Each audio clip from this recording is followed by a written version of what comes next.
mimi ni wa kutumwa peke yake, mimi ni dalali peke yake. Lakini leo ninakwambia habari njema ya kwamba bado na nafasi kwa Mungu, ya kwamba Mungu bado anakupenda, ya kwamba Mungu bado anakuhitaji, ya kwamba Mungu bado anakupenda. Ninazungumza na kijana mmoja mahali hapa, ninaongea na baba mmoja mahali hapa, ninasema na baba mmoja mahali hapa, ya kwamba wewe kwa Mungu ni wa thamani sana.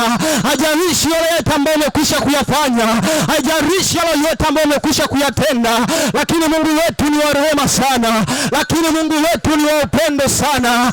Akishuka anashuka, yeye ni moto ulao. Akishuka anashuka, yeye ni moto ulao. Ana uwezo wa kusamehe makosa ambayo ungemsamehe shangazi yako, ungemkosea shangazi yako, asingeweza kukusamehe.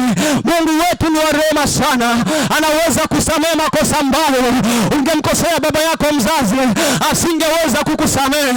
Ungemkosea bosi wako ambaye umetenda kazi naye kwa uaminifu zaidi ya miaka 50, pengine asingeweza kukusamehe. Lakini Mungu wetu ni wa rehema sana, lakini Mungu wetu ni wa upendo sana. Natamani mtu mmoja anielewe tu asubuhi ya leo ya kwamba bado ana nafasi kwa Mungu, ya kwamba bado anapendwa na Mungu. Ninaongea na kijana ambaye umejikatia tamaa. Ukiangalia maisha ambayo umekuwa ukiishi kila siku, namna ambavyo unabadilisha wadada kwenye gesta, wewe kila guest wanakujua my brother, wewe kila guest wanakujua my sister, wewe kila nyumba ya wageni wanakujua brother. Sasa ukikaa ukatafakari, ukikaa ukafikiria, ukikaa ukawaza, eti kaka yako anakwambia kesho twende ibadani, unasema my God, who am I away? Mimi ni nani niende kanisani? Mungu gani atakayenisikiliza? Mungu gani atakayenisikiliza? Na wanadamu walivyo sasa, wamekukatisha tamaa sana, wakikwambia ya kwamba wakwenda kanisani ni wewe, wakwenda kufanya ibada ni wewe, wakumtolea Mungu ni wewe.